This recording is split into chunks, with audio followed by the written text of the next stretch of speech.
What if I told you that the very thing that makes you feel most alone in this world is actually the most precious gift you could ever possess? What if your deepest sense of being different, of not belonging, of seeing through the illusions that comfort others? What if all of this isn't a curse, but the mark of something extraordinarily rare? Picture this. You're at a family dinner, and everyone's laughing at a joke that feels cruel to you. While they're enjoying the moment, you're the one who notices the person the joke was about quietly shrinking in their chair. You're not trying to be the moral police. You simply can't turn off your awareness of other people's pain. Today, we're going to explore a truth that might change everything you thought you knew about yourself. We're going to dive deep into what it means to be a rare soul in a world that rewards conformity. Stay with me, because if you've ever felt like you're living in a world where everyone else got the manual and you're left improvising, this message is for you. Have you ever walked out of a movie theater feeling confused because everyone around you loved a film that felt hollow to you? Have you ever found yourself physically exhausted after what others called a fun party? Have you ever wondered why conversations that energize others leave you feeling spiritually drained? If so, you might be what I call a rare soul.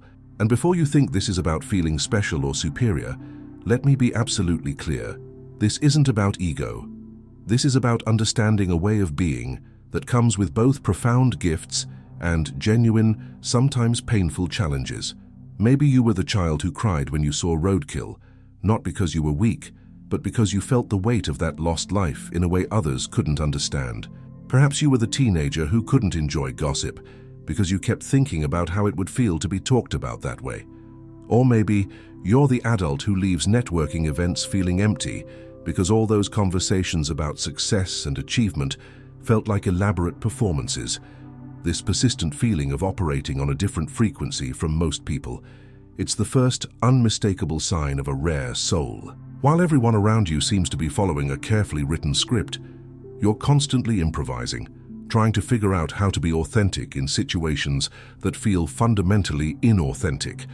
It's like being colorblind in reverse. Instead of seeing less as you see more, you see the micro-expressions that reveal what someone really feels beneath their polite smile. You notice when someone's "I'm fine" carries the weight of unspoken heartbreak. You perceive the energy that shifts when uncomfortable truths are approached. And here's what's crucial to understand. This isn't a social deficiency. This isn't something that needs to be fixed. This is evidence of a rare form of perception that allows you to navigate layers of reality most people never even know exist. Think about the last time someone told you you're too sensitive. What they were really saying is that your capacity to feel and perceive extends beyond their comfort zone. But what if sensitivity isn't a weakness? What if it's actually a form of intelligence, emotional and spiritual intelligence that our world desperately needs? I knew someone who would get physically sick watching violent movies, even though they knew it was just acting. Their friends would tease them about being weak. But the truth was, their nervous system was so finely tuned that it responded to the emotional reality being portrayed, not just the intellectual knowledge that it was fiction. That's not weakness. That's a nervous system that hasn't been numbed by constant exposure to artificial stimulation. This brings us to the second characteristic of rare souls. You exist in a state of perpetual emotional nakedness. While others have learned to put on armor, to develop thick skin, to not take things personally, you've somehow retained your original sensitivity to life. You walk into a room and immediately sense who's carrying sadness, even when they're smiling. You can feel the difference between genuine enthusiasm and performed excitement. You notice when someone's laughter doesn't quite reach their eyes. You absorb not just what people say, but what they're desperately trying not to say. This extends beyond human interactions. You might find yourself moved to tears by a piece of music that others consider just background noise. A sunset doesn't just look pretty to you. It feels like a direct communication from something divine. You might see a homeless person and feel their desperation so acutely that it ruins your entire day, while others step around them without a second thought. Maybe you're the person who has to leave the room during commercials for animal shelters, not because you don't care, but because you care so much it becomes physically unbearable. Or perhaps you're someone who can't enjoy luxury when you're aware of others going without, because their suffering feels as real to you as your own. Here's what happens when you carry this level of awareness. The world becomes simultaneously more beautiful and more heartbreaking. You experience joy more deeply, but you also feel the weight of collective suffering in ways that can be overwhelming. But here's the paradox. While you see yourself as fragile, others consistently perceive you as incredibly strong. Why? Because you're willing to feel everything. You haven't learned to dissociate from your emotions or build walls around your heart. This full-spectrum emotional experience is actually a form of courage that most people can't even imagine. The third characteristic is your complete inability to tolerate spiritual emptiness. Small talk doesn't just bore you, it feels like a betrayal of something sacred. You'd rather sit in comfortable silence than fill the air with meaningless noise. Picture yourself at a cocktail party, where everyone's discussing their latest purchases, their vacation plans, their professional achievements. While they seem energized by these conversations, you feel like you're slowly suffocating. Not because you're antisocial, but because your soul is wired for depth, for meaning, for connections that actually matter. You're the person who, when asked, "How was your weekend?" wants to tell them about the profound realization you had while watching clouds, or the way a stranger's kindness restored your faith in humanity. But you've learned that most people are just making conversational noise, not seeking genuine connection. This authenticity, this refusal to wear social masks, has a profound effect on others. Some people find your presence intimidating because being around you demands a level of honesty they're not prepared to offer. Your very existence challenges them to be more real than they're comfortable being. But others are magnetically drawn to you. They sense that with you, they can finally drop their performance and be genuinely themselves. You become a sanctuary for people's authentic selves, often without even realizing it. I remember meeting someone at a conference who, within minutes of our conversation, began sharing deeply personal struggles they'd never told anyone. Later, they apologized, saying they didn't know why they felt so comfortable opening up to a stranger. But it wasn't strange at all. They had recognized, perhaps unconsciously, that they were in the presence of someone who wouldn't judge their authenticity. This leads us to the fourth sign. Your life path looks nothing like society's template. While others follow prescribed routes, school, career, marriage, kids, retirement, you find yourself constantly questioning these predetermined paths. Maybe you're the person who left a lucrative career because it felt soul-crushing, even though everyone told you that you were crazy to give up such security.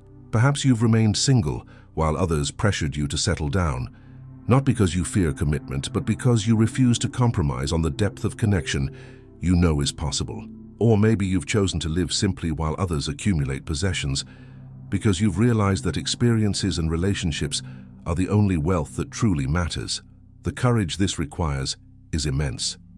Every time you choose authenticity over approval, depth over superficiality, meaning over money, you're swimming against a very strong cultural current, and it comes with real costs: misunderstanding, judgment, sometimes even rejection from people you care about. But it also comes with something invaluable: the freedom to be genuinely yourself, the freedom to create your own definition of success, the freedom to live according to your deepest values rather than society's expectations. The fifth characteristic is your unique relationship with time and presence. In our frantically paced world, you've somehow retained the ability to be genuinely present. You can spend an hour in nature and feel like you've received a masterclass in what it means to be alive. You're not constantly checking your phone or thinking about the next item on your to-do list. You can be fully here, fully now, in a way that others find almost magical. Children are often drawn to you because they recognize this quality of presence that most adults have forgotten. You understand intuitively that life isn't a race to be won or a problem to be solved. It's an experience to be fully lived. While others are busy becoming someone else, somewhere else, you're committed to being fully who and where you are right now. This presence, this ability to sink deeply into the moment, is both a gift and a challenge in a world that rewards constant productivity and forward motion. You might be seen as unmotivated or lacking ambition, when really you've just realized that being fully alive in this moment is more valuable than any future achievement. The sixth sign is perhaps the most challenging: your relationship with truth. You have an almost supernatural ability to detect deception, manipulation, and inauthenticity, and once you see it, you can't pretend you don't. Maybe you're the employee who can't participate in corporate meetings where everyone pretends to be excited about initiatives they all know are meaningless. Or perhaps you're the family member who can't laugh along with jokes that diminish others, even when your refusal creates awkward tension. You see through marketing manipulation, political spin, and social pretenses with uncomfortable clarity.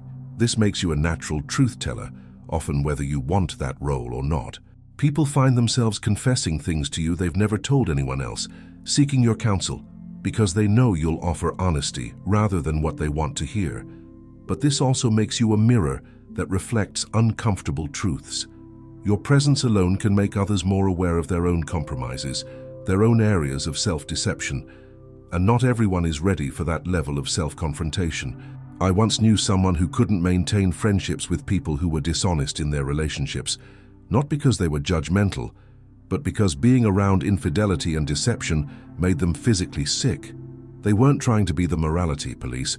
Their system simply rejected dishonesty like an allergen. This brings us to one of the greatest challenges of being rare: how others react to your authentic presence. Some people will try to change you, to make you more practical or more realistic. They'll tell you that you need to toughen up or learn to play the game. Others will project their own insecurities onto you, calling you too intense or too much. Your depth highlights their superficiality. Your authenticity exposes their masks. Your courage confronts their fears. And sometimes that reflection is too uncomfortable for them to handle. The temptation here is enormous: to harden yourself, to build walls, to become cynical as a form of protection. And many rare souls do exactly this, developing tough exteriors to shield their sensitive hearts. But here's what makes you truly rare: your ability to remain open despite the wounds, your capacity to continue loving even after betrayal, your willingness to stay vulnerable in a world that often punishes vulnerability. This brings us to solitude, something rare souls have a uniquely nourishing relationship with. I'm not talking about loneliness, which is painful, but about chosen solitude, which can be profoundly restorative. You have the increasingly rare ability to be your own best company. You can sit in silence without reaching for your phone. You can experience quiet without panic. You can be still without feeling like you're wasting time. Maybe you're someone who takes long walks alone, not because you're antisocial, but because that's where you do your best thinking. Or perhaps you're the person who actually enjoys eating alone at restaurants, because it gives you space to observe and reflect without the obligation of conversation. In our hyper-connected world, this comfort with solitude isn't just rare, it's revolutionary. You've maintained access to something most people have forgotten exists: the rich inner life that's available when we stop running from ourselves. And when you do connect with others, those connections tend to be few but transformative. You're not interested in surface-level networking or collecting acquaintances. You want relationships that change you, challenge you, expand your understanding of what it means to be human. The ninth sign is your natural creativity, not necessarily artistic, though that's often part of it, but in your way of seeing patterns and connections that others miss entirely. You're the person who notices that your friend's sudden interest in fitness coincided with meeting someone new, even when they haven't made the connection themselves. You see the deeper themes in movies that others dismiss as just entertainment. You find profound meaning in coincidences that others would call random. Your mind naturally makes leaps that others find impossible to follow because you're processing information at multiple levels simultaneously. You don't just think outside the box. Often, you don't even see the box that's constraining everyone else's thinking. Maybe you're someone who finds solutions to problems by approaching them from completely unexpected angles. Or perhaps you're the person who can take seemingly unrelated experiences and weave them into insights that help others understand their own lives better. This brings us to the weight of responsibility that comes with being rare. And this is where many rare souls make their greatest mistake. They try to hide their gifts, to be normal, to suppress the very qualities that make them valuable. I knew a woman who spent years trying to dull her emotional sensitivity because people told her she was too much. She learned to laugh at cruel jokes, to participate in gossip, to pretend that shallow conversations satisfied her. But slowly, she began to feel like she was dying inside. It wasn't until she embraced her sensitivity as a gift rather than a flaw that she came alive again. The pressure to conform is enormous, I understand that. From childhood, you may have received messages that your intensity is uncomfortable, your questions are inappropriate, your depth is too much for others to handle. But here's the truth. Your difference isn't something to apologize for. It's something to honor, cultivate, and offer as a gift to the world. The very qualities that make you feel isolated are the same qualities the world desperately needs. Your sensitivity brings healing to a hardened world. Your authenticity gives others permission to remove their masks. Your depth shows people that life can be infinitely more meaningful than they ever imagined. Every time you choose truth over comfort, authenticity over approval, depth over superficiality, you create a ripple effect that reaches people you'll never meet. You become living proof that another way of being is possible. The legacy of a rare soul isn't measured in conventional achievements or accumulated wealth. It's measured in the hearts you've opened simply by being courageously yourself, in the permission you've given others to be authentic, in the example you've set that it's possible to live with integrity in a world that often rewards compromise. You don't need to save the world or solve all of humanity's problems. Your job is simpler and more challenging: to honor your own nature, to be faithful to your deepest truths, to live as authentically as you possibly can. So, if you recognize yourself in these words, if you felt the loneliness of seeing too much and the weight of feeling too deeply, if you've questioned whether you belong in this world, know this: you are not broken. You are not too much. You are not weird or wrong. You are rare. And in a world increasingly full of copies, originals are invaluable. Your existence matters in ways you may never understand.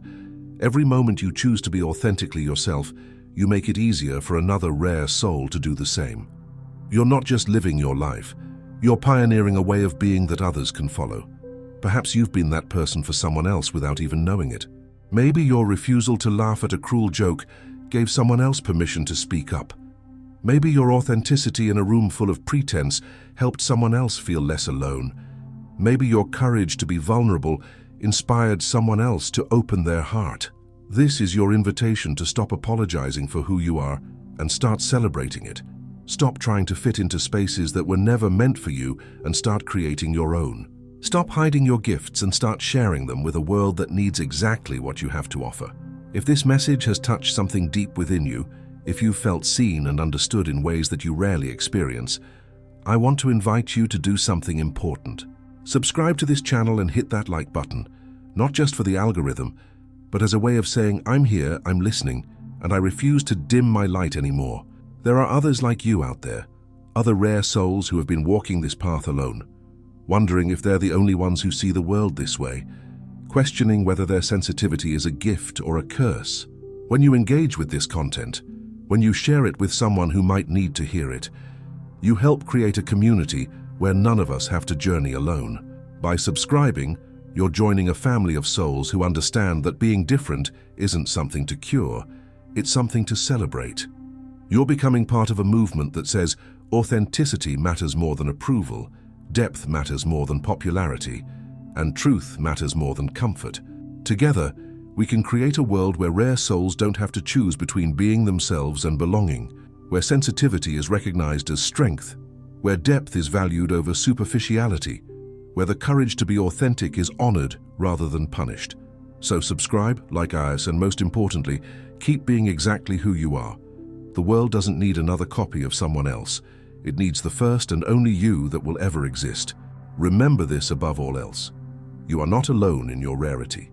We may be scattered across the globe, we may be few in number, but we recognize each other when we meet, and together, we're proof that another way of being is not just possible, it's necessary.